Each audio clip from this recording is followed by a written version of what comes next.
Good morning. This is Darla Lejean with Real Broker.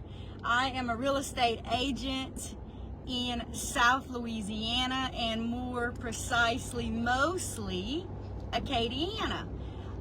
So listen, it's crazy to think about that probably in the next couple of hours we're going to be getting some weather from Hurricane Franchine. And you know, it's crazy because if you watch the news, you would believe, if you weren't from South Louisiana, that the whole state's basically going to be a catastrophe. And it's really, I guess, if you watch the news and you've never lived here, you would think that it's going to be awful. And listen, along the coast and more easternly, it's going to probably be pretty bad for those people. Where I live in Iota, Louisiana, population of 1,200, right in the middle of Acadiana.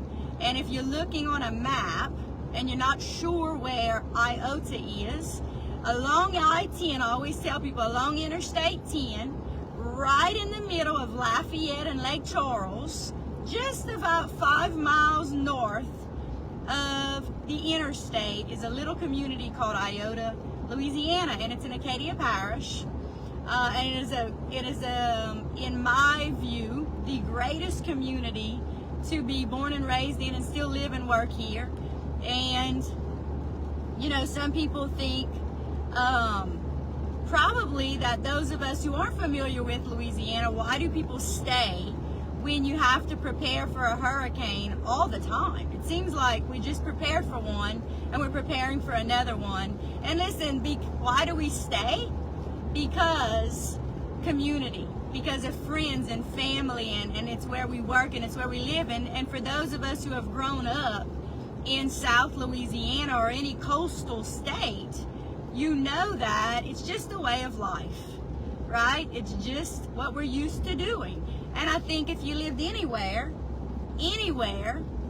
there would be something that wouldn't be perfect about where you live, and something that you're always having to prepare for, right? You hear about every year, it seems like, the whole western coast of the United States is preparing for fires. That's something I can't even begin to imagine having to prepare for. And in certain places in the United States, I don't know exactly, but I'm trying to remember what states those are, where they call it Tornado Alley, where they just have lots of tornadoes that they're always having to prepare for. So really, no matter where you live, there's always going to be something that you have to be preparing for, right? And that's just life. It's just what it is. And so why do we stay in South Louisiana, where we're always, it seems like, preparing for the next storm? Because of community, because of family, because of friends. It's because we don't know any different. So I am actually on my way to Walmart right now because my very sweet niece is getting married Friday night, and I know she is stressed as all get out because there is an impending storm, right, that we're having to prepare for. And so she's worried, of course, that what's going to happen with the wedding Friday night. I believe everything's going to be fine. It's going to go on like nothing happened. And so I'm on my way to Walmart to find my husband a dress shirt for the wedding, because of course I waited to the last minute. I have what I need to wear, but I wasn't sure what he was going to wear. So I'm on my way, hopefully, to find him what he needs to wear for the wedding Friday night. And I'm so excited for her. It's going to be a great, beautiful wedding. But let's talk about hurricane preparedness. So those of us in South Louisiana, you know, but if you're not from South Louisiana, this is what it looks like. We board up our windows if we have to, if it's going to be bad enough, right? We go out and get sandbags if it's going to be bad enough. But the main priority in South Louisiana when you're preparing for a hurricane is alcohol and food. Those are the top two. There are certain snacks, believe it or not, that some people only eat during storms. I hardly ever eat a good old-fashioned ham sandwich on Evangeline made bread with mayo hardly ever, except 2 times of the year. When I go crabbing, you must have the good old ham sandwich, and just the cheap ham, but the good bread. And on a hurricane days, I don't know what it is about hurricane days, but it just makes me want a good old cheap plain ham sandwich. So, if you are concerned about your neighbors and friends in South Louisiana, we are lucky because we are, like I said, not too far from Lafayette and Lake Charles, which that means we're pretty far from the coast. We're probably not going to get anything except a bunch of rain, probably some strong winds. Some things are going to blow around if we hadn't hunkered down. We yesterday brought in everything from the back porches and the side porches into the house. And so we don't really have anything that's going to fly around, and that's probably going to be the worst of it, is a lot of rain and wind. But our friends and family on the south coast are probably going to be doing lots more preparation and probably even evacuating north because of what's called the storm surge. So as the winds pick up and the water begins to rise, those people that are really, really close to the coast, or those people that are in very low areas and are prone to flooding anyway, those people are going to have different preparations. We, where I live, thankfully, we built about 12 years ago, and we're not in a zone that requires flood insurance, but we built our house on a pretty good hill. But I remember in the flood of 2016 when we had 10 straight days of rain. Listen, I was getting worried.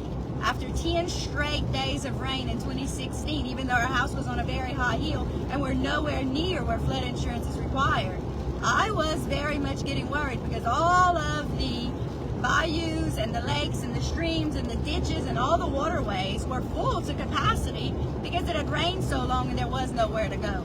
We're not expecting that much, that length of a stay from the storm, but we're probably going to get a couple of days of rain.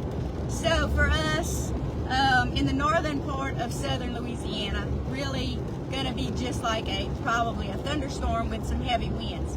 But if you are in a low-lying area and you haven't gotten sandbags yet, I'm sure you know where to get those sandbags, just in case the winds are strong. You don't want wind-blown rain in your house.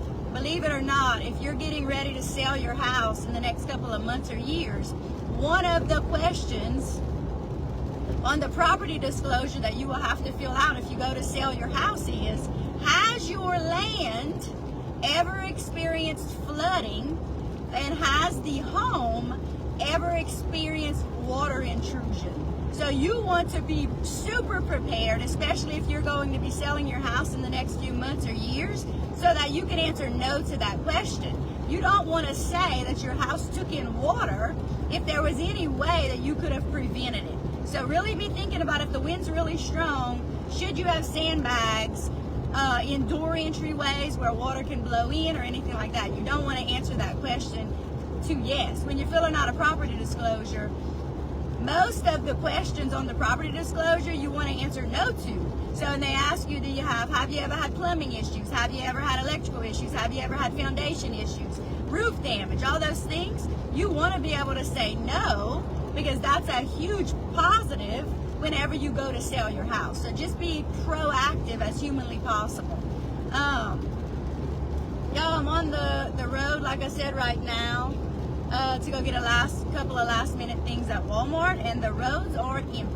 So I'm gonna probably be home within the next hour, just because on a rainy day like this, when it's rainy and the wind's probably gonna pick up, I literally could stay in my pajamas all day and watch Netflix.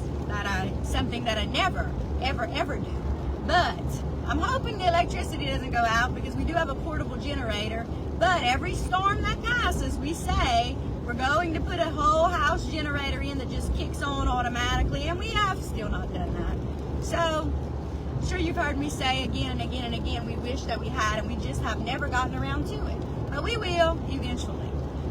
Y'all take care, be safe on the roads. Again, you can't be too prepared, especially if you're going to be thinking about selling your house in the next few months or years. You want to be proactive so that your home gets no damage And if it does, you fix it as quickly as humanly possible, right? Y'all take care, be safe.